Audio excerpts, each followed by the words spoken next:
closely were you watching Chris Tanev's playoff run with these guys on the other side? Well, I was watching, Yeah. really close. With they had a great run, and I mean, playoffs are, you got to get a break or a bounce too, to advance. A lot of times it's close, it's tight.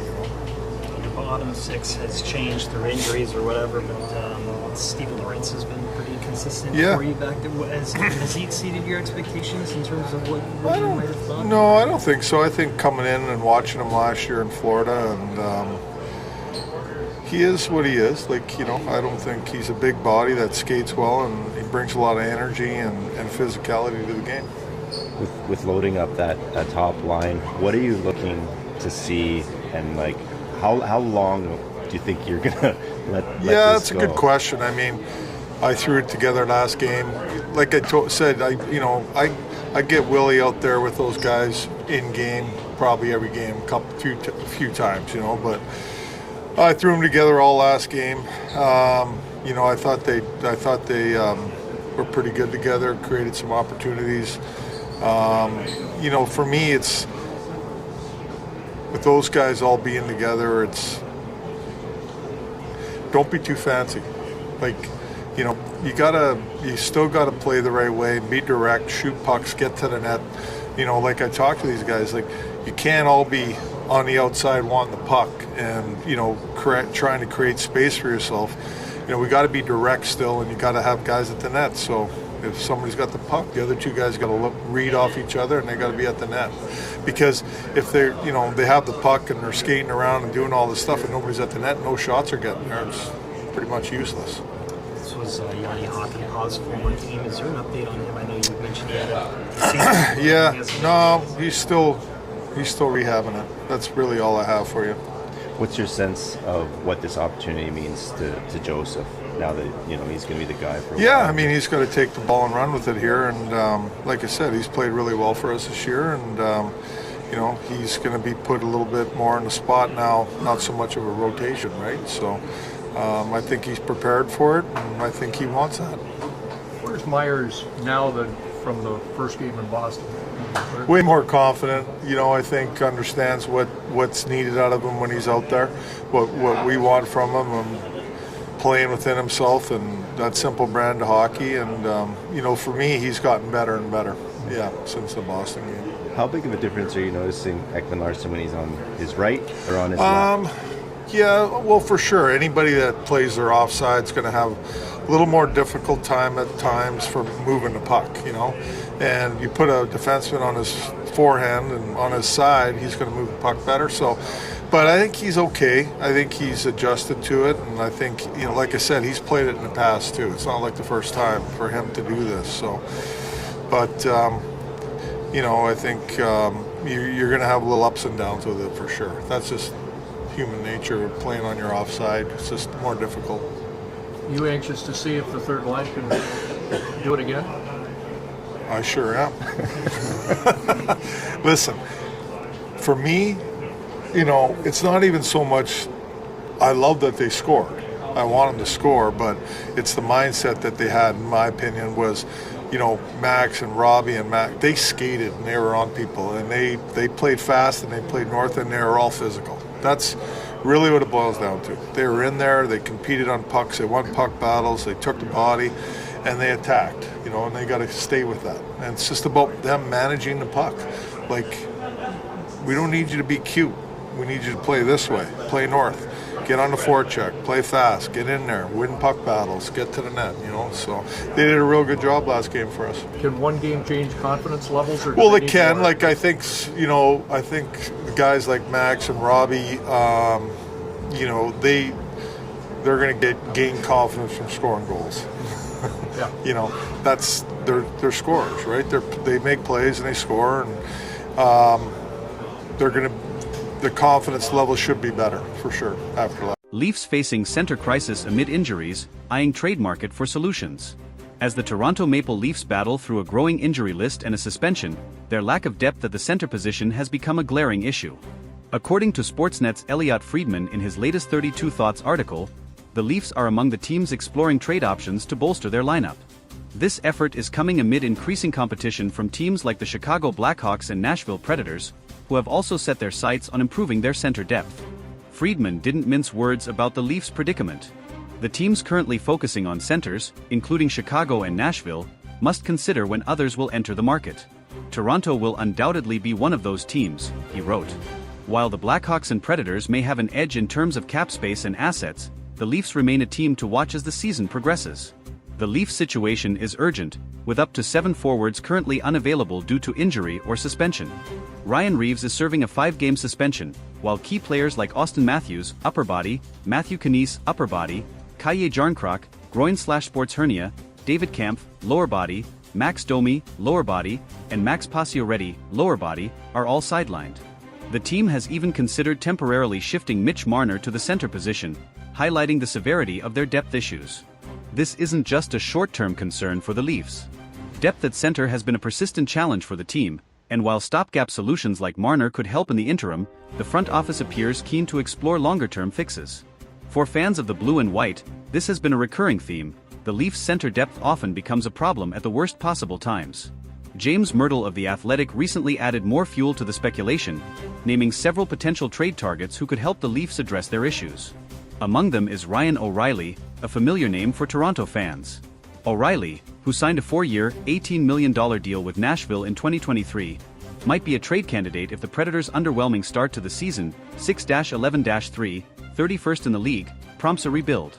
However, his steep price tag and history with the Leafs, including rejecting a free agency offer less than 2 years ago, make this a complex and potentially unlikely move. Other names mentioned by Myrtle include former Leaf Nazem Kadri, currently with Calgary, as well as players like Michael Granlund, Nick Jugstad, Brock Nelson, Yanni Gourde, Trent Frederick, Radek Faksa, and Sean Kuraly. While some of these options seem more plausible than others, it's clear that general manager Brad Treliving will need to get creative to find the right piece without mortgaging the team's future. Cap space remains one of the biggest obstacles for the Leafs. Unlike teams like Chicago and Nashville, which have more flexibility and assets, Toronto is walking a financial tightrope. As Friedman noted, competition will intensify as cap-constrained teams strive to create room. For the Leafs, that could mean waiting for the market to develop further, a risky move given their current needs. The situation also highlights the Leafs' ongoing struggle to build a roster that can withstand the grueling nature of an NHL season. Injuries are an inevitability in hockey, but Toronto's current predicament underscores the importance of depth, a quality the team has struggled to consistently maintain. Looking back on recent years, the Leafs have often leaned heavily on their star players, particularly Matthews, Marner, and William Nylander. While these players have delivered in spades, the lack of reliable depth options has left the team vulnerable in critical moments. The current crisis at center is merely the latest example of this recurring issue. Some fans have called for more aggressive moves from Treliving, arguing that now is the time to strike while the team's core is in its prime. Others, however, are more cautious, pointing to the dangers of overpaying for short-term fixes. Striking the right balance will be key, especially as the Leafs aim to keep their championship window open. Despite the challenges, there's no denying that Toronto has the talent to be a contender, provided they can patch up their lineup. The ongoing rumors and speculation surrounding potential trades show that the Leafs are at least exploring every avenue to strengthen their roster. For fans of the blue and white, this moment feels like a pivotal point in the season. With a lineup ravaged by injuries and a tough schedule ahead, the Leafs must act decisively to avoid falling behind in the standings. The addition of a dependable center could be the difference between weathering the storm or watching another season slip away. Whether it's O'Reilly, Kadri, or another surprise name, one thing is certain: the Leafs are under pressure to deliver. And for a fan base as passionate and loyal as Toronto's, there's no room for excuses. The time to act is now, and Leafs Nation is watching closely. As the trade deadline approaches, the stakes couldn't be higher. Will Treliving pull off a move that solidifies the Leafs' status as a contender, or will the search for center depth become yet another chapter in the team's long history of what-ifs? Only time will tell, but one thing's for sure: it's never boring in Leafs land. As the Maple Leafs navigate this critical juncture, their fan base remains as vocal as ever. Toronto is a city that breathes hockey, and the pressure on Brad Treliving to make the right moves is immense. Every decision he makes, or doesn't make, will be scrutinized, from talk radio to social media, where Leafs Nation is already debating the merits of the various names being floated as potential trade targets. Among the louder debates is whether the team should prioritize a high-profile acquisition like Ryan O'Reilly or Nazem Kadri, or focus on a lower-cost, reliable center who can fill a supporting role without costing too many future assets. While O'Reilly's leadership and playoff experience make him an attractive option, his contract and recent history with the Leafs add layers of complexity to any potential reunion. Similarly, Kadri's gritty, two-way playstyle remains a fan favorite, but his cap hit and availability might render him an unrealistic target. Another factor complicating the Leafs situation is their tight salary cap. While Chicago and Nashville can make moves with relative ease due to their financial flexibility, Toronto must navigate a labyrinth of constraints to make any trade work. This likely means including salary retention or moving existing contracts to make room, which could drive up the cost of any potential deal. The question then becomes, how much are the Leafs willing to sacrifice to address their immediate needs? One potential trade partner generating buzz is the Seattle Kraken. Yanni Gourde, a dependable two-way center, has been mentioned as a possible target. Gourde's versatility and championship pedigree from his time with Tampa Bay make him an appealing option. Seattle, however, is in playoff contention and may not be inclined to part with a key piece unless the Leafs can provide a substantial return. Another intriguing name is Brock Nelson of the New York Islanders. Nelson is a consistent scorer and reliable faceoff-man, qualities that would undoubtedly bolster Toronto's center depth. However, the Islanders are notoriously cautious when it comes to trades, and prying Nelson away would likely require a significant package, including picks or prospects that the Leafs may be hesitant to part with. For all the trade talk, some analysts believe the solution might come from within. Sheldon Keefe has shown a willingness to experiment with his lineup, and players like Pontus Holmberg or Fraser Minten could be given an opportunity to step up. While relying on less experienced players carries risks, it might be the Leafs' only option if the trade market proves too costly or slow to develop. Adding to the Leafs' urgency is the timing. The Atlantic Division remains one of the toughest in the league, with teams like Boston, Florida, and Tampa Bay continuing to dominate. Any prolonged slump could see Toronto slip further down the standings, putting their playoff hopes in jeopardy. For a team with Stanley Cup aspirations, failing to address their weaknesses could have catastrophic consequences. Brad Treliving's history as a general manager suggests he's not afraid to make bold moves. His time with the Calgary Flames was marked by blockbuster trades, including the acquisition of Jonathan Huberdeau and Mackenzie Weegar in the Matthew Tkachuk deal. Leafs fans hope he brings that same decisiveness to Toronto, especially as the trade deadline looms. Beyond the immediate need for a center, this situation underscores a broader issue with the Leafs' roster construction. Depth has been a perennial concern, and while Toronto boasts some of the league's top-end talent, their reliance on a handful of stars has left them vulnerable in moments like this. Moving forward, addressing this imbalance must be a priority for the front office if the team is to achieve sustained success.